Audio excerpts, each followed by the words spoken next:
बिस्मिल्लाहिर्रहमानिर्रहीम अस्सलामु अलैकुम everyone, my name is Aksar Saeed. Welcome back to my YouTube channel. आज के इस लेक्चर में हम डिस्कस करने जा रहे हैं लिटरेरी क्रिटिसिज्म। लिटरेरी क्रिटिसिज्म में जॉन ड्राइडन का N essay of dramatic poesy, ये एक बहुत ही इंपॉर्टेंट वर्क है। आई थिंक आपको अंदाज़ा होगा ही कि लिटरेरी क्रिटिसिज्म में सबसे पहले किन लोगों ने काम किया था। तो इनमें से हम डिस्कस लिटरेरी क्रिटिसिज्म में सबसे पहले वर्क किया था फिलिप सिडने और बेन जॉनसन ने। लेकिन उन लोगों ने कोई फॉर्मल वर्क नहीं लिखा था लिटरेरी क्रिटिसिज्म के बारे में। लेकिन अब जैसा कि आप देखते होंगे, आपने एलिज़ाबेथन पोइट्री पढ़ी, ठीक है, और उसमें आपको एलिज़ाबेथन का हिस्टोरिकल बैकग्राउंड नज़र आया। फिर आपने प्योरिटन एज की तरफ आया, फिर आप और उसमें क्या थी, रेस्ट्रिक्शंस थी। प्योरिटन एज में रेस्ट्रिक्शंस थी, एज ऑफ मिल्टन। और इसी तरह से जॉन ड्राइडन की एज को एज ऑफ ड्राइडन, यानी ड्राइडन के नाम से ही इस एज को जाना जाता है, क्योंकि इन्होंने एक फॉर्मल वर्क लिखा लिटरेरी क्रिटिसिज्म पर। इन्होंने एक ऐसे लिखा, ठीक है, अ फॉर्मल वर्क यानी एन ऐसे ऑफ ड्रामेटिक पोइजी, यानी ड्रामा पर इन्होंने एक फॉर्मल वर्क लिखा। इन्होंने इसी तरह से क्रिटिसाइज़ किया। अब हम आगे सबसे पहले हम जॉन ड्राइडन की बायोग्राफी को थोड़ा सा डिस्कस करेंगे, इस क्रिटिक के बारे में। ये जॉन ड्राइडन जो है 19 अगस्त 1631 में पैदा हुए थे और 12 मई 1700 में इनकी डेथ हुई थी। और ये एक इंग्लिश पोएट भी थे, ये लिटरेरी क्रिटिक भी थे, ट्रांसलेटर भी थे, प्ले राइट भी थे, जो कि अपॉइंटेड हुए थे इंग्लैंड के फर्स्ट पोएट लॉरिएट इन 1668 में, यानी 1668 में ये इंग्लैंड के फर्स्ट पोएट लॉरिएट अपॉइंटेड किए गए थे। और आप मेरे ख्याल है कि आपको ये वीडियो बहुत पसंद आएगी। आपने स्किप नहीं करनी, स्टार्ट से लेकर अंत तक ज़रूर देखिएगा। और काइंडली जो लोग चैनल पर न्यू हैं, चैनल को सब्सक्राइब करें, इससे हमारी भी हौसला अफजाई होती है और आपको भी तो वैसे ही लेक्चर मिल रहे हैं ना, तो आपका कुछ नहीं जाता। बेल आइकन को भी प्रेस कर लीजिएगा। स्टार्ट करते हैं हम अपना, मज़ीद आगे बढ़ते हैं।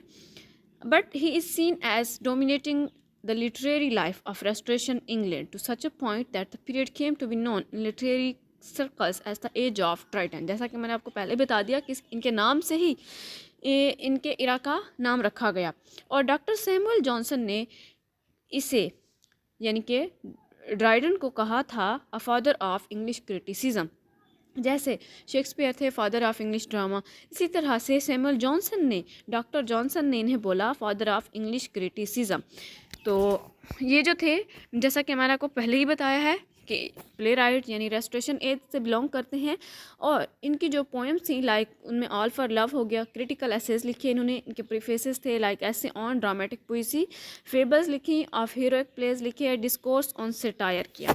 अब हम डिस्कस ये करते हैं कि बेसिकली ये जो ऐसे ऑफ ड्रामेटिक पोइजी था, इसमें क्या था, इसमें 4 तरह के लोग थे। ये प्ले था जिसमें 4 तरह के लोग थे। फर्स्ट वन थे क्राइट्स, फिर यूजिनियस थे, और फिर लिसिडियस थे, और निंडर थे। और इनमें सबके डिफरेंट पॉइंट ऑफ व्यू थे। इन्होंने सबके डिफरेंट पॉइंट ऑफ व्यू को शामिल किया। इन लोगों ने एक दूसरे से बहस की, ठीक है ना। अब इनसे पहले फॉर्मल वर्क किसी ने भी नहीं लिखा था, फिलिप सिडने ने भी नहीं लिखा, बेन जॉनसन ने भी नहीं लिखा। हालांकि उन्होंने लिटरेरी क्रिटिसिज्म पर काम ज़रूर किया, बट मैं आपको ये भी बताती चलो कि इनका सिर्फ फॉर्मल वर्क यही एक ही है, an essay of dramatic poesy literary criticism पे, जो कि और किसी ने नहीं लिखा था। दैट्स वाई इन्हें फादर ऑफ लिटरेरी क्रिटिसिज्म कहा गया। और इनमें जो है ये निंडर जो है, ये खुद जॉन ड्राइडन ही है। तो अब हम बात करते हैं इनके क्या पॉइंट ऑफ व्यू थे। सबसे पहले यूजीनियस जो थे, ये डिफेंडर ऑफ इंग्लिश थे, ठीक है ना। ये इंग्लिश प्लेस पे फोकस करते थे, ये कहते थे कि वो अच्छे हैं। और क्राइट्स जो थे, ये कहते थे डिफेंड ऑफ एंशियंट, ये एंशियंट प्लेस पे फोकस करते थे, ये उनके बारे में ज़्यादा जो है एडमायर करते थे। फिर जो लिसिडियस थे, वो डिफेंडर ऑफ फ्रेंच थे। इन्होंने ये फ्रेंच प्लेस को, यानी फ्रेंच को बहुत ज़्यादा, ये कहते थे कि उनका जैसे फ्रेंच का था कि ट्रेजिडी अलग होनी चाहिए, कॉमेडी अलग होनी चाहिए। इसी तरह से इन्होंने डिफेंड किया फ्रेंच प्लेस को।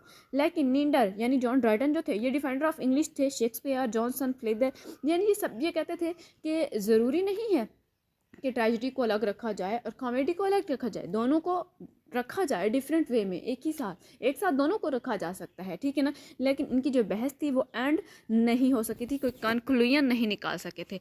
और इस ऐसे ऑफ ड्रामेटिक पोइजी में ड्राइडन ने जो है फॉरवर्ड किया क्रिटिसिज्म को ड्रामेटिक पोइट्री पर। तो ऐसे जो है जब स्टार्ट होता है, तो इसका मैंने आपको बताया कि 4 दोस्त होते हैं ये, जैसे कि क्राइट्स फर्स्ट वन, फिर निंडर, ये जॉन ड्राइडन है, जो यूजीनियस एंड लिसिडियस। ये जो है ये सेलिंग कर रहे हैं to see a navy battle between British and Dutch armies. अब ये जो 4 कैरेक्टर्स हैं ये अपने अपने डिफरेंट जो है पॉइंट ऑफ व्यू पेश करेंगे, जैसे मैंने आपको पहले बताया। अब डेफिनेशन ऑफ प्ले जो है वो इसमें दी गई है, a play ought to be a just and lively image of human nature representing its passions and humours and changes of fortune to which it is subject for the delight and instruction of mankind. अब इस definition में writer ने यह explain किया कि drama जो है वो प्रेजेंट किया जाए जैसा कि वो है, as it is, without artificial elements, कि उसमें कोई आर्टिफिशियल एलिमेंट्स जो है वो नहीं होने चाहिए। मेन आर्ग्यूमेंट्स क्या थे ऐसे कि जो 4 लोगों का ग्रुप था इन्होंने 3 मेन पॉइंट्स दिए। एक तो यानी कि एंशंट वर्सेस मॉडर्न ड्रामा, इन्होंने देखा क्राइस्ट जो है वो सपोर्ट करता है एंशंट्स को जबकि यूजीनियस फेवर्स करता है मॉडर्न ड्रामास को। French place versus English place दिखाया गया, ठीक है, और फ्रेंच प्लेस को किसने फोकस किया था? लिसिडियस ने, ठीक है ना। तो इन्होंने फोकस किया और उसके बाद जो है फ्रेंच के बाद अगर देखा जाए तो इंग्लिश को फोकस किया था किसने? नीडर ने, यानी जॉन ड्राइडन ने। Rhyme versus blank verse plays वगैरह पे इनकी बातचीत हुई। अब ancient plays versus modern plays क्या था? एंशिएंट प्लेस जो है वो फॉलो करते थे यूनिटी ऑफ टाइम को, प्लेस को और एक्शन को, जबकि मॉडर्न प्लेस जो थे वो उनमें कोई यूनिटीज़ नहीं थी, ठीक है, उनमें कोई यूनिटीज़ नहीं दिखाई गई, यानी मेंटेन नहीं हुई, very vague form of play थी। और एंशिएंट जो थे वो जस्टिस देते थे सोल ऑफ सीन को, ट्रेजिक इमोशंस को, जबकि मॉडर्न प्लेस जो थे वो मोर लीन थे on love scenes and sensuous emotions पर। राइम वर्सेस ब्लैक वर्स दिखाया गया। क्राइट्स कहता था कि राइम जो है seems unnatural in the play, कि राइम जो है वो प्ले में अननेचुरल लगती है, but it unfits to carry just and lively image of play.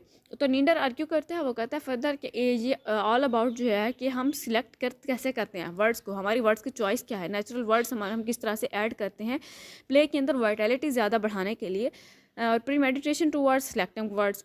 तो इसी तरह से फिर लिसिडियस ने डेफिनेशन दी वही प्ले की जिसे हम पहले डिस्कस कर चुके हैं। A play is just and lively image of human nature representing its passions and humours and the changes of fortune to which it is subject for the delight and instruction of Mankind.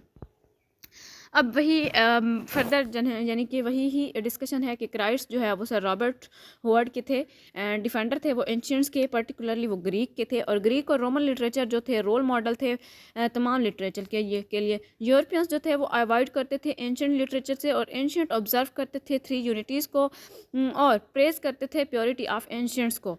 ये use किए गए ज़्यादा जो है under plot इसमें, और English writers जो है इम्परफेक्ट थे इस फॉर्म को यूज़ करने में। और यूजीनियस के जो पॉइंट्स थे वो चार्ल्स सेक्विले के थे, डिफेंडर थे वो कंटेम्प्रेरी इंग्लिश ड्रामा के, और वो एग्री करते थे इमिटेशन ऑफ एंशिएंट लिटरेचर को, बट वो इम्प्रूव करते थे इमिटेटिव आर्ट को, ठीक है ना। और इसी तरह से उन्होंने प्रेस किया for the contribution of डेवियन in play by English play rights. तो ये सब इसमें दिखाया गया। फिर यूजीनियस के बाद जो है लिसिडियस का है जो कि चार्ल्स सेडले के थे और डिफेंडर ऑफ फ्रेंच थे, और वो कहते थे कि ट्रेजेडी और कॉमेडी को एक साइड पे रखा जाए, जबकि नीडर जो थे वो उन्होंने डिफरेंट आर्ग्यू किए। जो जॉन ड्राइडन थे ये डिफेंडर ऑफ इंग्लिश थे, ये शेक्सपियर थे, जॉनसन और फ्लीदर को सपोर्ट करने वाले थे। इन्होंने एग्री किया लिसिडियस ऑन प्लॉट कंस्ट्रक्शन पे और डिसएग्री किया लिसिडियस के साथ on intermingling of tragedy and comedy. French plots जो है इसमें बैरन एंड इंग्लिश प्लॉट्स जो है वो वैरायटी उसने कहा। तो और ये डिफेंडर थे अंडर प्लॉट्स के। तो I hope it's clear to all of you. Thank you very much. अल्लाह हाफिज़। और जो लोग चैनल पर न्यू हैं काइंडली रिक्वेस्ट है मेरी कि चैनल को सब्सक्राइब करें, वीडियो को लाइक कीजिएगा, शेयर कीजिएगा। अल्लाह हाफिज़।